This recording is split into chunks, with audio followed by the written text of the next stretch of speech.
Assalamualaikum warahmatullahi wabarakatuh. Halo teman-teman semua, perkenalkan saya Lisma Dinayanti. Jadi saya akan menjelaskan tentang listrik statis.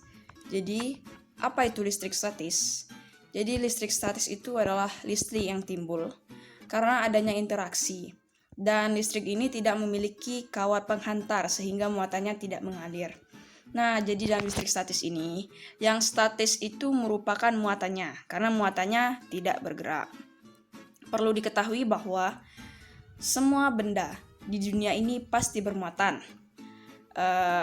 Bisa seperti sapi, gitu kan, menara Eiffel, baju, handuk, terus alat-alat tulis, atau awan, atau bola, semua ciptaan Tuhan itu mempunyai muatan. Coba kita lihat di sini ada sebuah kaca dan kain sutra. Kedua-dua benda ini memiliki muatan yang netral.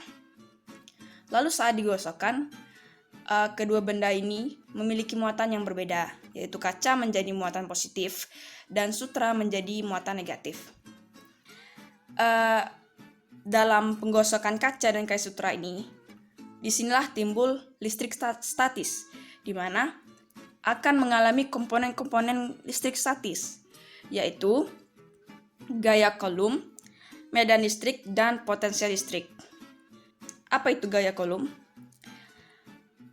Ada dua buah benda, bisa 3, bisa 4, terserah. Misalkan dua buah benda, jika sejenis dia akan tolak menolak, dan jika berlawanan dia akan tarik menarik. Gaya tolak menolak dan berapa gaya tarik menarik yang dihasilkan gitu. Jadi itu dapat kita cari dengan menggunakan rumus gaya Coulomb, yaitu F sama dengan K dikali Q1 dikali Q2 per R kuadrat. Medan listrik ini bisa kita lihat kalau di muatan benda yang negatif, itu medan listriknya mengarah ke dalam atau masuk gitu. Kalau medan listrik di muatan positif, itu medan listriknya keluar.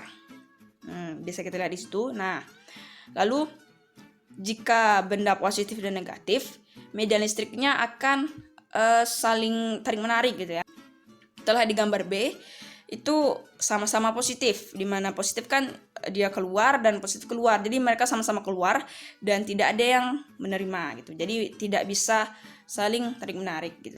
Nah, berapa sih kuat medan listrik dari kedua muatan ini gitu? Menggunakan rumus yaitu E sama dengan F per Q atau E sama dengan K dikali Q per R kuadrat. Lalu selanjutnya potensial listrik.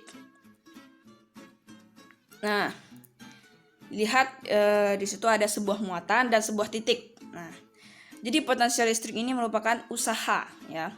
Usaha dari si muatan untuk memberikan elektronnya kepada titik yang lain gitu. Kenapa elektron dipindahkan ya? Karena elektron yang dapat berpindah kan. Bisa kita lihat gambarnya. Nah, ini seperti A itu memindahkan elektronnya ke B. Dalam pemindahan tersebut ada usaha yang dilakukan. Nah, maka dapat kita tahu bahwa potensial listrik itu merupakan usaha untuk memindahkan muatan listrik dari satu titik ke titik lain. Berapa besarnya potensial listrik tersebut? V sama dengan W per Q. Atau bisa juga dengan V sama dengan K dikali Q per R, di mana V merupakan potensial listrik, Q merupakan muatan listrik, R merupakan jarak. Contoh soal, jadi ada 3 muatan listrik yaitu A, B, C yang disusun seperti gambar dan memiliki muatan seperti di gambar, dan jaraknya AB 6, B, C 4. Yang ditanya adalah besar gaya listrik pada muatan B. Maka besar gaya listrik pada muatan B merupakan resultan dari gaya AB dan gaya BC.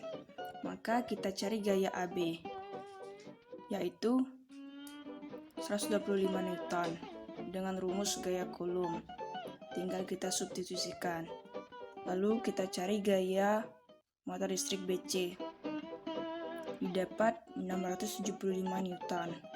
Ini juga menggunakan rumus gaya Coulomb. Tinggal kita substitusikan saja. Didapat besar gaya listrik pada muatan B yaitu resultan dari FAB dan FBC, yaitu FB sama dengan FAB dikurang FBC. Ini seharusnya FBC dikurang FAB menjadi 675 Newton dikurang 125 Newton sama dengan 550 Newton. Di sini dikatakan bahwa FAB ke kiri dan FBC ke kanan. Itu dikarenakan muatan AB itu karena B positif dan A negatif, maka arahnya B ke A, ya, jadi ke kiri, dan B positif, C negatif, sehingga arah muatannya B ke C, jadi arahnya ke kanan.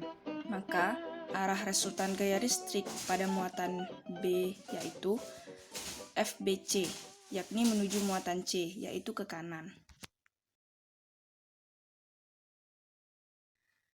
Halo teman-teman semua, sekarang kita lihat contoh penerapan dari listrik statis. Jadi di sini sudah saya siapkan sebuah tisu, pipet, dan sebuah kertas yang sudah dirangkai dengan pensil dan gelas serta beras di bawahnya. Langsung saja, jadi kita gosokkan tisu dan pipetnya. Setelah kita gosokkan, kita dekatkan dengan kertas. Kita lihat kertas menjadi berputar dikarenakan didekatkan dengan pipet. Nah, apa yang terjadi? Jadi awalnya kedua benda ini, tisu dan pipet, memiliki muatan yang netral. Lalu saat kita gosokkan, elektron dari si tisu berpindah menuju pipet, sehingga tisu menjadi muatan positif dan pipet menjadi muatan negatif. Dan di pipet itu terkumpul elektron dan terkumpul beda potensial, sehingga dia tidak stabil. Saat kita dekatkan dengan kertas, pipet akan melepaskan beda potensialnya, akan menstabilkan dirinya, sehingga menghasilkan suatu reaksi, yaitu kertas yang berputar. Ini menunjukkan bahwa adanya listrik statis yang terjadi. Terima kasih kepada teman-teman semua karena telah menyaksikan. Wassalamualaikum warahmatullahi wabarakatuh.